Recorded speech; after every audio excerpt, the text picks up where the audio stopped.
Today we will be doing a walkthrough on geospatial analysis. So under week 4, we have a handout here. So we're going to be going through this handout, and we also have a data set. So I've downloaded this data set, and then I've unzipped it in the same folder that ArcGIS created when I made this map. So I just made a new map. I called it Colorado Bridges. We created a new folder for that. Here's the geodatabase. Here is the map document. It's in here somewhere. Here's the map document. So this is the .aprx file. And then here's the Colorado Bridge data right here, as well as a PDF that essentially translates and tells you about what all that data are. All right, so I'm going to pull that PDF document up for our walkthrough.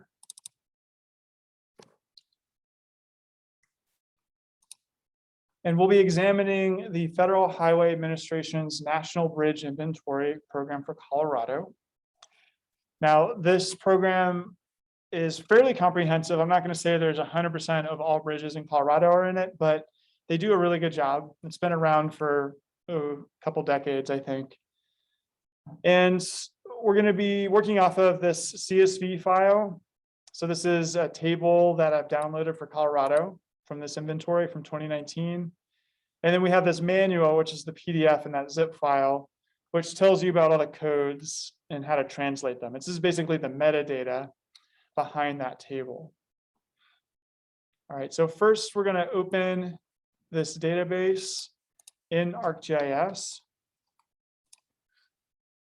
And it's just a CSV file again. So I'm going to go to catalog, folders, and then here is my inventory, my CSV. So I'm just going to click on that, drag it, and drop it in. Of course, nothing plots yet because it's just a table. Let's go ahead and open that. So click on open, and it opens the table. Now you've already done the coordinate tutorial, so you've seen this table before. And so there's a lot of fields, a lot of different columns with codes in them, addresses. That PDF will tell you everything. So can we find any coordinate fields? Well, I think we know that there's coordinate fields in here. We just have to find them. Oh, there they are. I went ahead, since we've done this already, and to save ourselves some time, I went ahead and calculated the lat long decimal. You already did that for the coordinate system tutorial.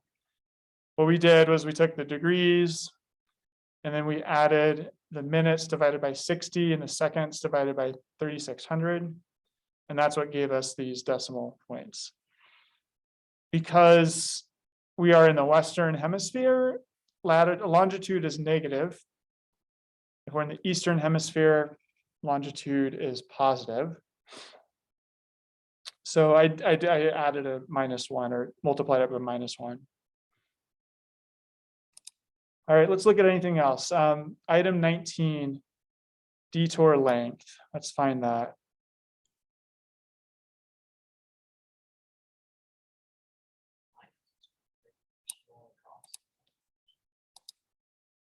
It tells you what?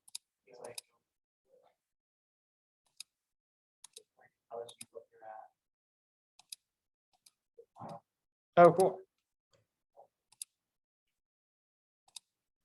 Wish mine did that. Detour length. I think I probably passed it already. There it is. Detour kilos, 19. So this is detour, and then what do we think this information tells us?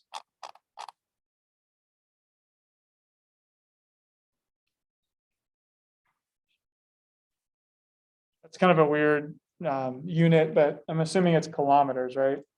So let's go ahead and open that PDF and just read it and see if we can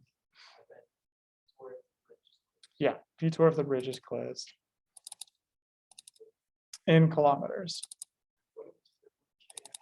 I know, right? That doesn't make any sense either. Okay, so I'm opening this document and it's going to tell you a bunch of stuff. We'll go down to item 19. Here we go. Bypass detour length, kilometers, 3 digits. And then here's some extra code. So if you get a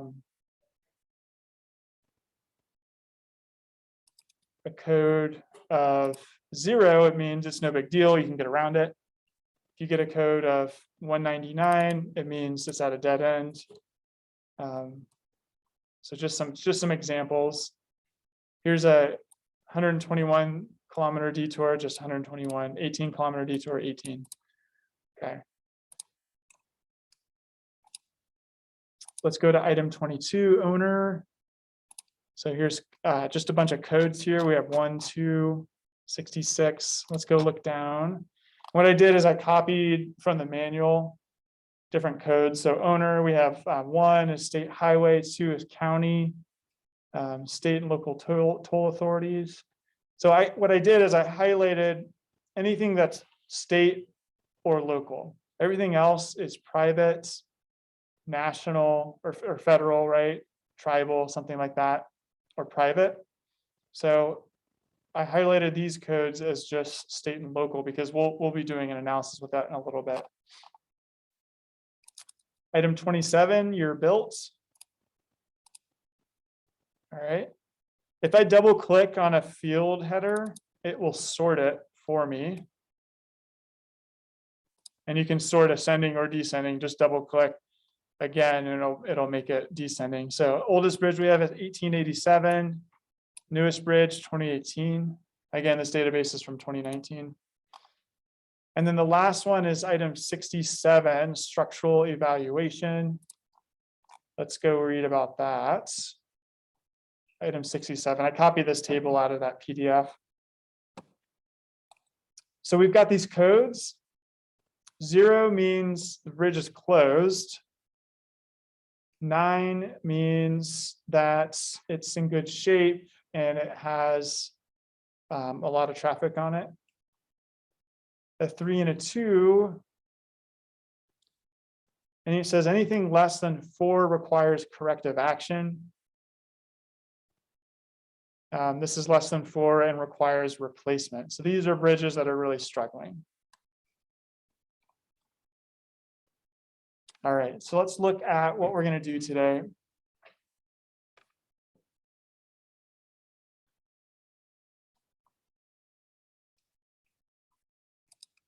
We're going to bring in another data set, which is the county boundaries. So let's click on that, drag it, bring it in. Okay. Notice that it changed the projection a little bit because Colorado is kind of long and rectangular now, as opposed to a little bit curved. Let's just check the projection real quick.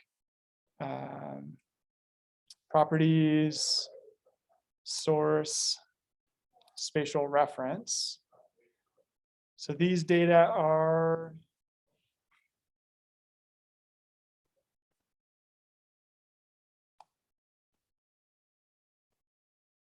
I guess just NAD 83. That's it. So they're Latin long. And that's fine. We don't need to do any reprojections or anything like that. We're just doing a county level type of analysis. So we don't need to worry too much about it. So what's the first thing we want to do? We brought in the shape files. We want to display our data and make a shape file out of this table.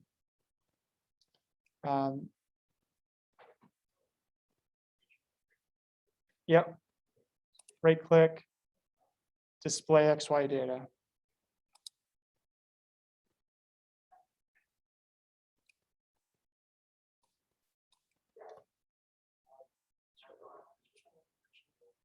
What's that? This might be an older version, yeah. Do you guys have a different icons or something? Okay. You end up with the same thing. Yeah. So notice how it looks for X and Y, and it found X as longitude and Y as latitude. But the problem is I think that's just the, it's not in a form that's readable. So let's go down and do long decimal and then lat decimal, because it knows how to read that. It doesn't know how to read. Z field is, you can have 3D coordinates, right? But we don't care about that right now. Coordinate system, geographic coordinate system, WGS 1984. It might be different. We can look at this guide real quick and see coordinate. I'm just going to search.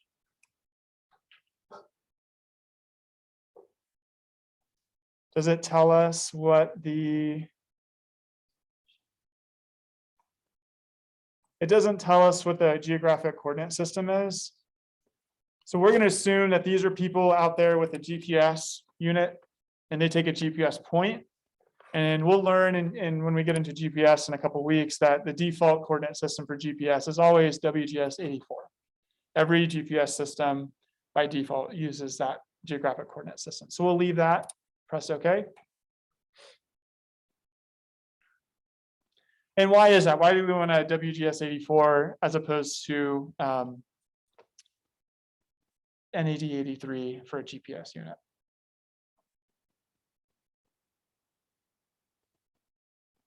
Why do I want a global centered coordinate system for my GPS rather than a North American focused one?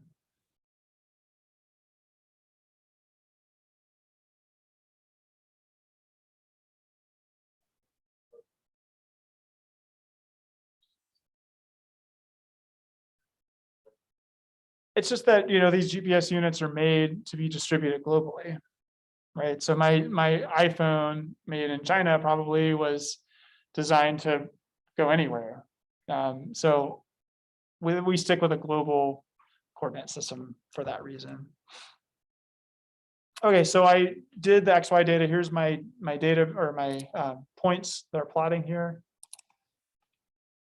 I'm going to change that symbol just because it's a little, I like that color, but let's just do that. And then let's make it a little bit smaller. That's kind of big for me. Apply. There we go. All right, so you can kind of see our bridge network. Obviously, there's a ton in the Denver Metro Front Range area, and there's a ton along our major highways.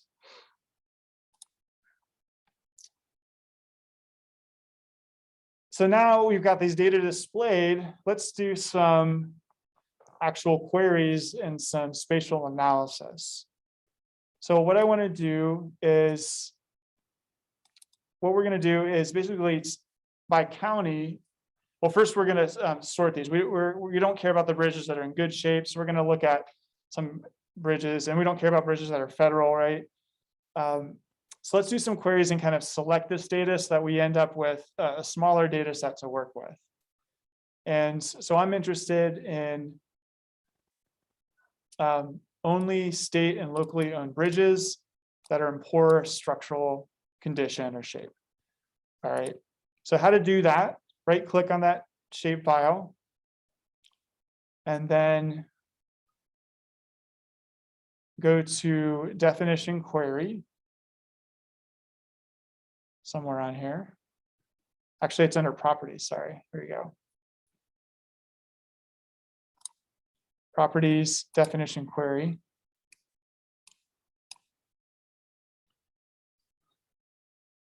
And we're going to do a new definition query. And what we're doing is basically doing a database exercise here. All right, so the first thing we'll do is these are going to be all of our fields that are in that shape file that we just created. And I say, let's go to owner, which is field 22. And now I have a bunch of options here, is equal to, not equal to, greater than, less than, etc. I'm going to choose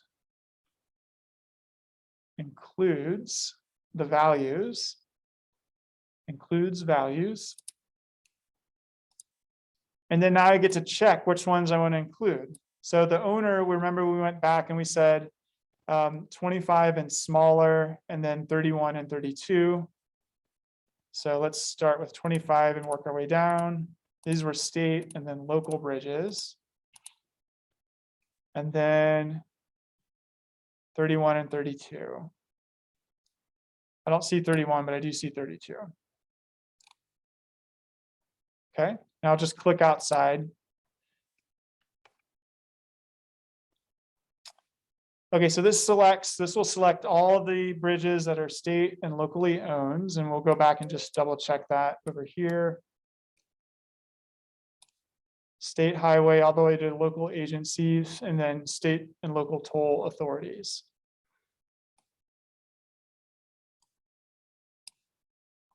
All right, now we're going to add a clause.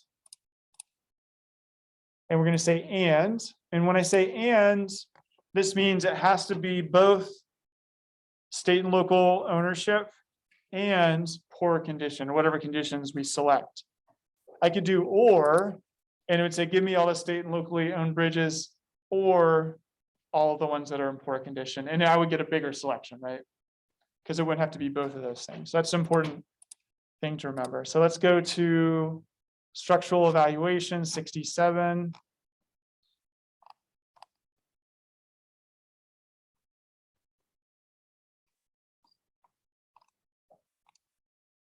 Structural evaluation 67. And then I'm going to do includes. I like includes because you can just, for this kind of thing, you can select the codes you want. 3 and 2. 0 means it's not working. Let's just throw that in there too. Why not? 0, 2, and 3. Okay, so just read this. Selecting and is critical because it means we want both of these criteria to be true. Press apply. So that's our query. And then we pressed OK. And now our bridges went down, which makes sense. So here's our selection of bridges that fell under that. Now, did I change the shapefile? Did I delete those? I didn't. And if I want to get them back, all I have to do is go back to properties, definition query, and then edit. Well, let's see here. There we go. I just hover over that and I can remove it, right? I can also save it if I really like it. I can open other ones. And those would probably be saved in either the geodatabase or the APRX file. Let's go ahead and save our map. I'll just do Control Save. All right, so now we've thinned the data set out to the bridges that we really care about, these local bridges. Say this is CDOT, and they're looking at kind of local bridges that are in need of repair.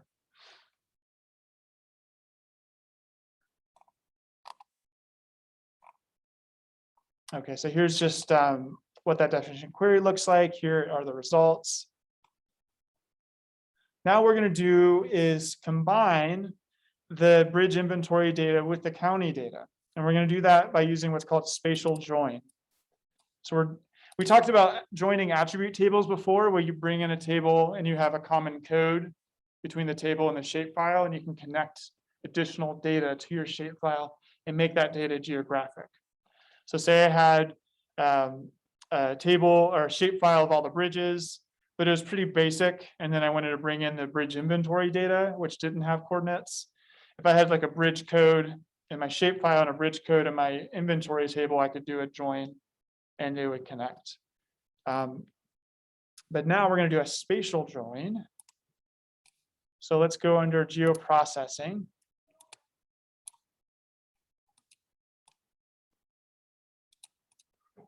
Just going to scoot this over a little bit. So geoprocessing tools, and if you don't have that pane right here, you can go to, let's see here. Analysis, thank you, and then tools, or you could go to view geoprocessing. So let's search for spatial join.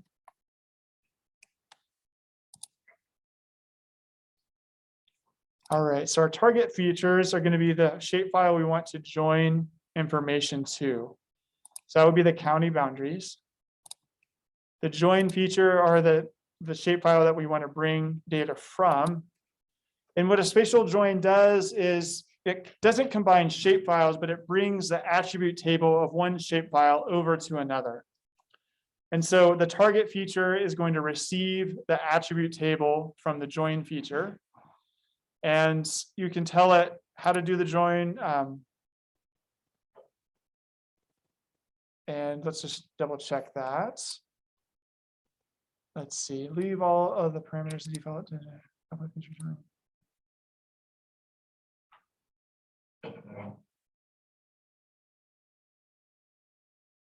Okay.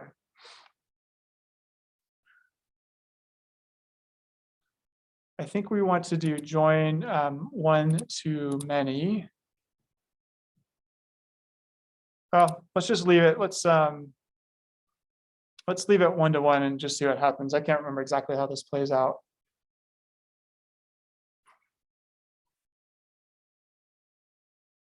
Okay, let's leave it as join 1-to-1. Output feature, it's going to go to our geodatabase. And it's going to say county boundaries. Let's just call it Colorado County. And then we'll do SJ for spatial join. And it's going to save that file in the geodatabase for the project right there. Keep all target features. So that means keep all the counties, even if the county doesn't have a bridge in it, keep the counties because we want to see that. And then match option, you have a ton of options here. Intersect just means they overlap, right? The bridge intersects the area of the county. We could do within a certain distance, either 3D or 2D distance. If you have multiple, if you're spatial joining different polygons, then you could say it's completely within, right? Or closest. So there's a lot of options here. We'll just do intersect. You can also do a search radius if it's like a line and points, and you say find the points that are within 100 feet or something like that. So a lot of options. Finally, you can select which fields to bring over. This is a really big table, and maybe we don't want to bring everything over, but we will. It's not a huge deal. So let's go ahead and run. What's that? I called it Colorado County Spatial Join.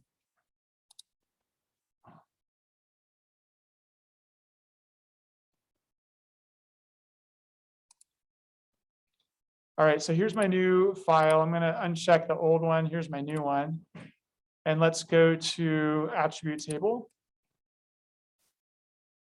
And so here's the original data, the county data, county code, latitude, longitude, and then here is our, we start to get the Colorado Bridge inventory data. So I said 1-to-1. And so it's not going to bring, because we have one county and then multiple bridges within a county, it's only going to attach the first match, basically. Yeah. Okay, so what you probably did is you probably unchecked keep all target features. Yeah. And that way it'll be, if you don't check that, then you'll end up missing some of these counties that don't have any of the bridges in them from our query. So this spatial analysis, we're going to kind of ignore the attribute table because it only brought over a row, one row for each county. And the reason why we did that is we don't really care about all that particular information. What we care about is this join count. And this tells us how many bridges or points were within each county. So that's the important information. So we're going to use that to symbolize the counties. And let's go ahead and click on that polygon right there in the contents pane. And then let's do some symbology.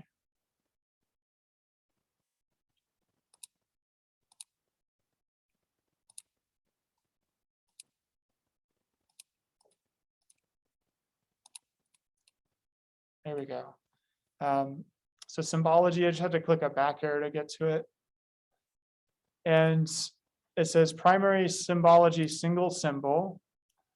Let's go to graduated colors because we have numbers here. And it automatically found join count because I guess that was the first one it can use. So join count. And let's look at our scale. This is the automated scale that it gave us. It gave us natural breaks. 0 to 1, 2 to 3, 4 to 6, 7 to 9, 10 to 11. Let's just change that into equal interval. So now we have intervals of approximately 2.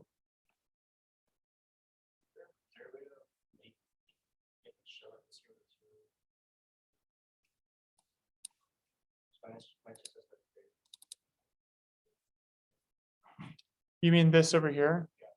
So if you're over here and we just did equal interval, we have 5 classes. If I like that, then that's fine. I could also bump it up to 6 and kind of see what happens. Okay, so now if you go down here, there's this classes. Do you see that?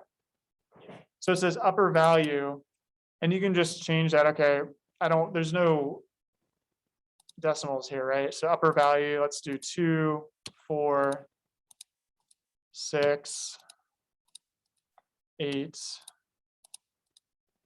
10, and then 11 is the highest. So actually it probably makes sense just to do 5.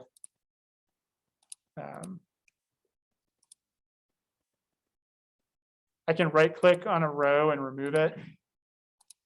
And then it maxes out at 11. So we'll do that. And maybe I want to make that color a little bit darker.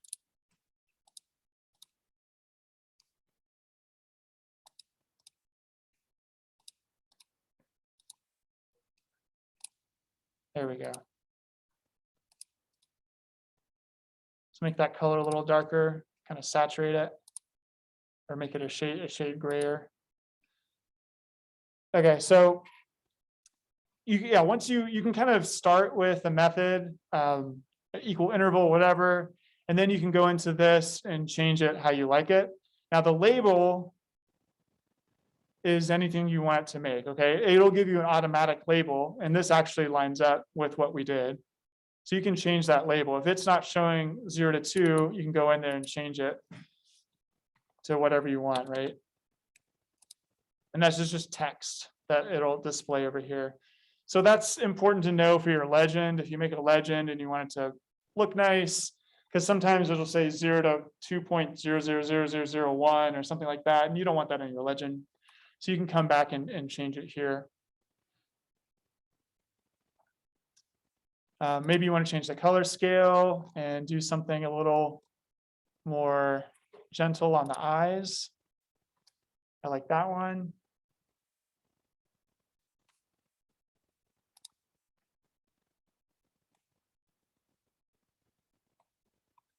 All right, and so now what we've done is created a map that shows the state and local bridges that are in poor condition, and then we showed which counties have the most of them. All right, so we've got some, actually, even though we have a bunch of bridges in some of these counties in the Denver metro area, I guess they're small enough that they're kind of spread out. So we have some counties, I guess Larimer County is struggling here. Which county is this? Let's see.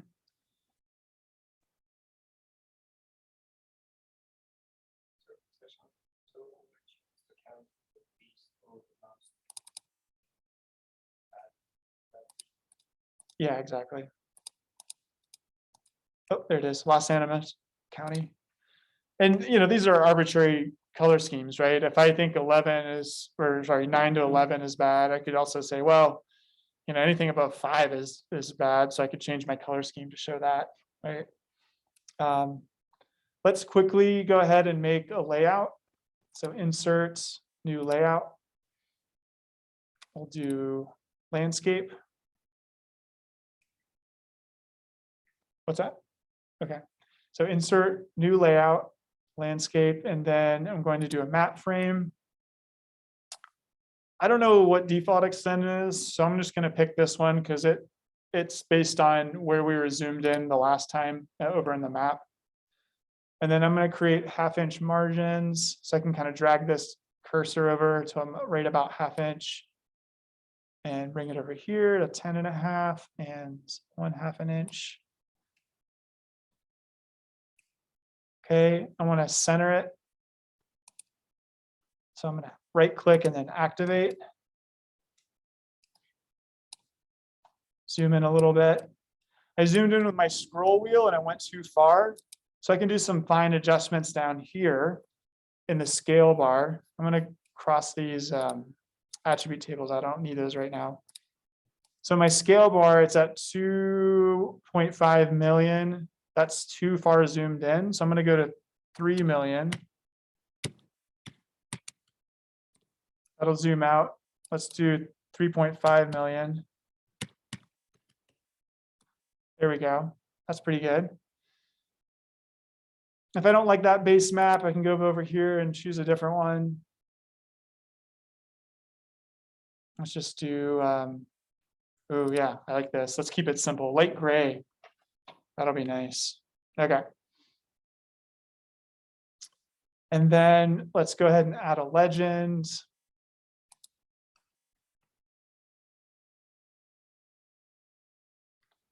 Inserts, layout, close activation. Okay. Close activation, and then insert legend.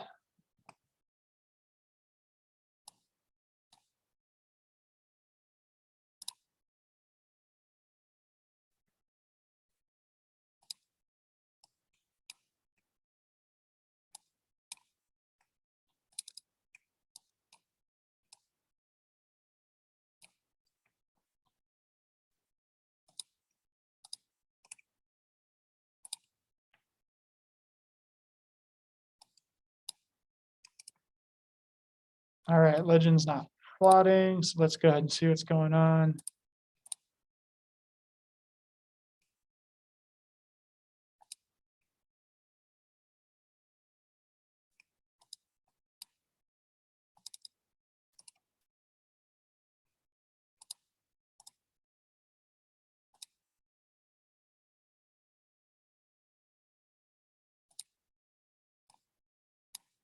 There it is.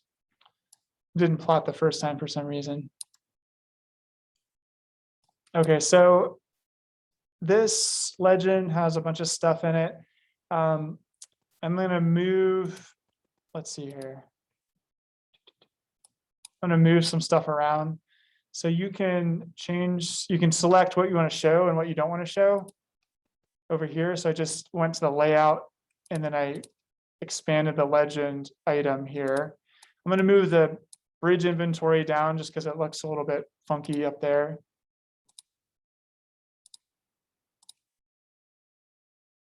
And then I can actually change the name and I can just say Colorado by just clicking once on it, Colorado Bridges. Or we could say state and local bridges.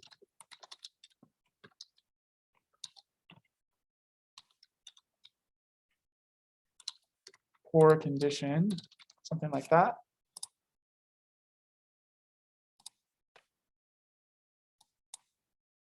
And then I can also change this text. So let's go ahead and get rid of join count because we don't need two different pieces of information there. Let's see, can we do that? Delete. Nope, doesn't want to delete that. Okay, so let's rename it as number of bridges. And then I can delete that. There we go.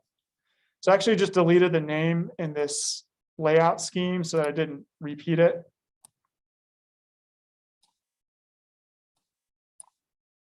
And then say I want to make this legend go this way. Let's see if we can do that. There we go.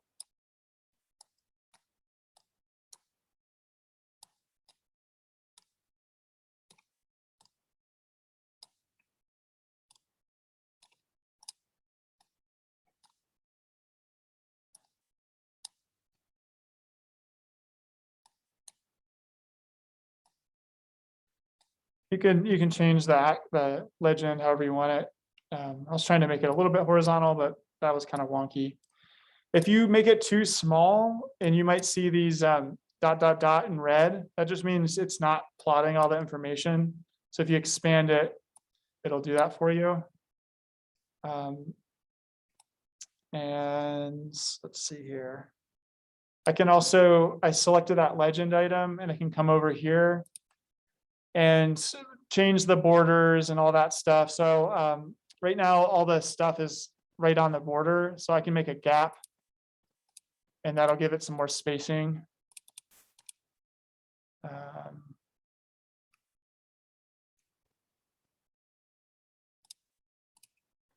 I can give let's see here. Let's do a background. Let's give the background some color. Give it a white background.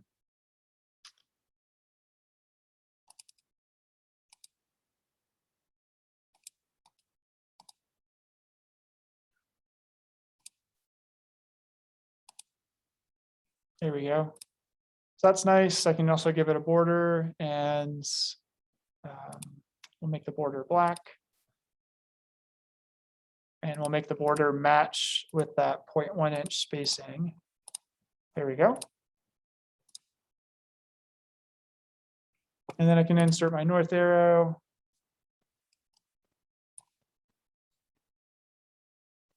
And I can give it a title.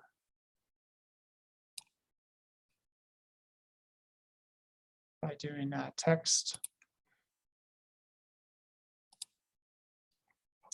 So state and local bridges in poor condition. And then we'll make that text a little bigger. Text symbol. Let's go ahead and make that 36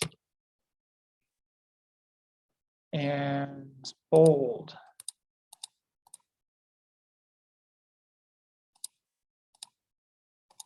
Apply. Oh, a little too big. Let's try 24. There we go.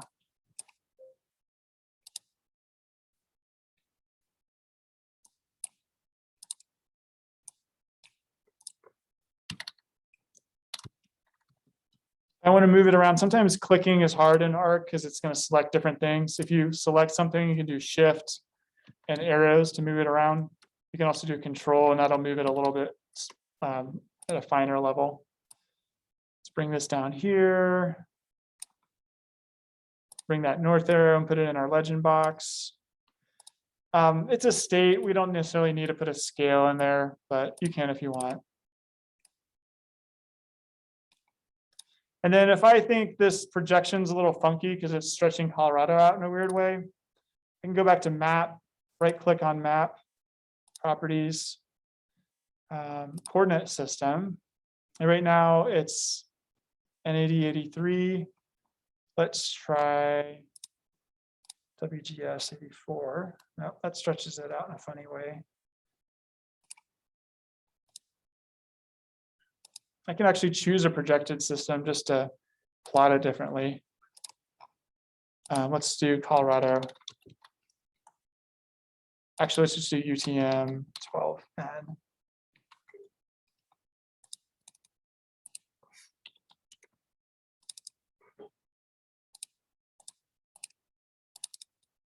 Yep. So Colorado. We'll just do an N8083. Let's do Central. I kind of like that a little bit better. It's just a different projection. Go back to layout and you get a different projection there.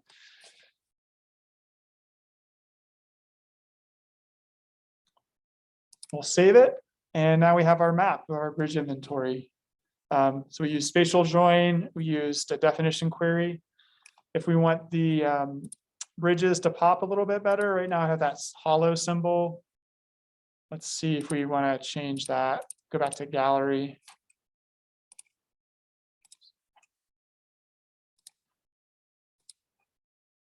Gallery, and let's pick just a black circle. We'll make it a little bit smaller. Apply, and there it is. And then I want to share this and send it to my, capital program person. I click on share, export layout, PDF.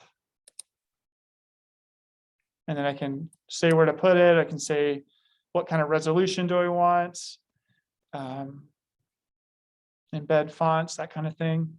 You can also export georeference information right here. Do you see this? And this is good for when you want to make a map.